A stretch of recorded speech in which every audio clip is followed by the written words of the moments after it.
இந்த சமூகம் எங்கே போகுது? இன்றைக்கு வவுனியா புளியங்குளத்தில் வந்து ஒரு சம்பவம் இடம்பெற்றிருக்குது. இந்த சம்பவத்தை பற்றி நீங்கள் எல்லாருமே வந்து கேள்விப்பட்டிருப்பீர்கள். ஒரு 32 வயதான இளம் ஆசிரியர் அவர்கள் அவருடைய கணவராலேயே வந்து வெட்டப்பட்டிருக்கிறார். இதனால் மரணம் சம்பவித்திருக்குது. அது மட்டும் இல்லாமல் அவருடைய தலையை கொண்டு அவர் போலீஸ் நிலையத்திலையும் வந்து சரணடைந்திருக்கிறார். இன்றைக்கு எல்லா ஊடகங்களையும் வந்து இந்த செய்தி தான் மிக முக்கிய செய்தியாக வந்து இடம் பிடித்திருக்குது. இதுக்கு காரணம் என்னென்னு சொல்லி பார்த்தோம்னு சொன்னால், இந்த 2 பேருக்கும் இடையில ஏற்பட்ட ஒரு முருகல் நிலை தான் இந்தளவுக்கு ஒரு கொடூரமான சம்பவம் இடம்பெறுவதற்கு வந்து காரணமாக அமைஞ்சிருக்குது. இந்த கணவன் மனைவிக்கு இடையில வந்து ஏற்கனவே ஒரு சந்தேகம் இருந்ததாகவும் அதுகின்ற ஒரு வெளிப்பாடாகத்தான் இந்த நிகழ்வு நிகழ்ந்திருப்பதாகவும் வந்து பல ஊடகங்கள் வந்து இன்றைய தினம் செய்தி வெளியிட்டிருக்குது. என்னதான் இருந்தாலும் அவருக்கு இப்படி ஒரு சம்பவத்தை செய்கிற அளவுக்கு அவருடைய மனநிலையில வந்து ஒரு மாற்றம் நிகழ்ந்திருக்குது. ஒரு சாதாரண ஒருவரால் இப்படியான ஒரு நிகழ்வை வந்து செய்ய முடியாது. இந்த மனதில் ஒரு பயங்கரமான ஒரு குரூர உணர்வு வந்த ஒருவரால் தான், அதாவது மிருக மனம் உடைய ஒருவரால் மட்டும்தான் இப்படியான ஒரு செயற்பாட்டை செய்ய முடியும் அப்படின்னு சொல்லி இன்றைக்கு எல்லா ஊடகங்களும் மற்றும் சமூக ஆர்வலர்களும் வந்து கருத்து தெரிவித்திருக்கிறார்கள். இப்படி பல குடும்பங்களுக்கு இடையில வந்து இன்றைக்கு முரண்பாடுகள் காணப்பட்டிருந்தாலும் இப்படி இடக்கிட பல சம்பவங்கள் வந்து இந்த நாட்டில் நடந்து கொண்டு தான் இருக்குது.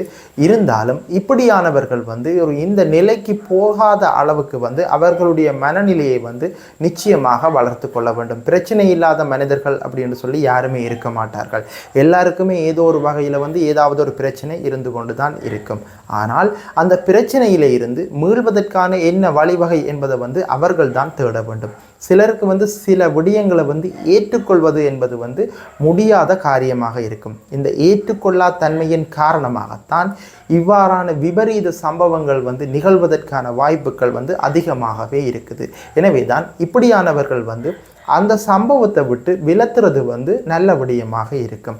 2 பேருக்கு வந்து ஒத்து வாழ முடியலை அப்படின்னு சொல்லி அவர்களுக்கே ஒரு உணர்வு வந்துட்டு சொன்னால், இந்த சமூகத்துக்காக தொடர்ந்து அவர்கள் இணைந்திருப்பது தான் இப்படியான சம்பவங்கள் இடம்பெறுவதற்கு வந்து காரணமாக இருக்கும். நிச்சயமாக அவர்கள் சமூகத்தை பார்க்கக்கூடாது. அந்த 2 நபர்களுடைய மனநிலையை பார்த்து கொண்டு அவர்கள் வந்து பிரிந்து வாழ்வது வந்து இப்படியான சம்பவங்கள் எதிர்காலத்தில் ஏற்படாமல் தவிர்க்கிறதுக்கு வந்து ஒரு வாய்ப்பாக இருந்திருக்கும். நிச்சயமாக அவர்களுக்கு இடையில வந்து ஒரு கருத்து முரண்பாடு ஏற்பட்ட காலத்திலேயே இனி எங்களால் சேர்ந்து வாழ முடியாது அப்படின்னு சொல்லி அவர்கள் முடிவு எடுத்திருந்தால், நிச்சயமாக அவர்கள் பிரிந்திருந்தால் இப்படியான ஒரு கொடூர சம்பவம் வந்து நிகழ்ந்திருக்காது.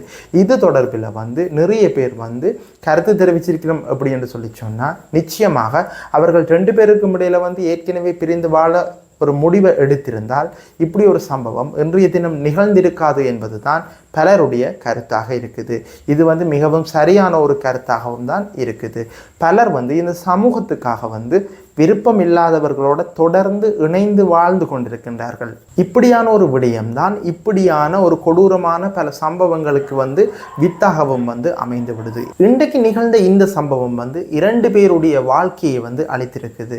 இப்போ ஒருவர் இறந்திருக்கிறார், அடுத்தவரும் வந்து அவருடைய வாழ்க்கை வந்து இனிவரும் காலங்களில் வந்து ஜெயிலில் தான் இருக்க போகுது. அது மட்டும் இல்லாமல் வயிற்றில் இருந்த ஒரு சின்ன பிள்ளையின் ஒரு வாழ்க்கையும் வந்து அந்த பிள்ளை உலகத்தை பார்ப்பதற்கு முன்னரே வந்து இல்லாமல் செய்யப்பட்டிருக்குது. இப்படியான குரூரமான மனநிலைகளில் இருந்து மக்கள் முதல்ல வெளியில வர வேண்டும். எதிர்காலத்தில் வந்து இவ்வாறான சம்பவங்கள் இடம்பெறாமல் இருக்க வேண்டும் என்பது வந்து எல்லாருடைய விருப்பமாகவும் இருக்குது.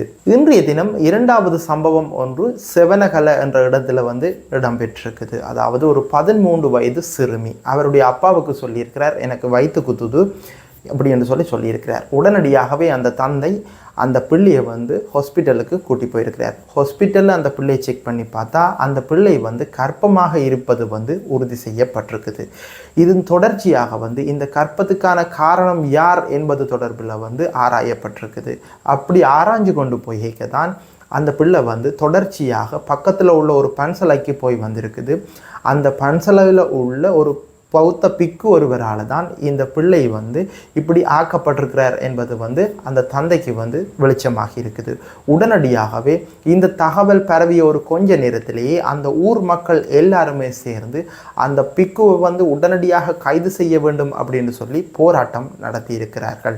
இந்த போராட்டத்தின் வெளிப்பாடாக உடனடியாக போலீசார் அந்த பிக்குவை வந்து கைது செய்திருக்கிறார்கள்.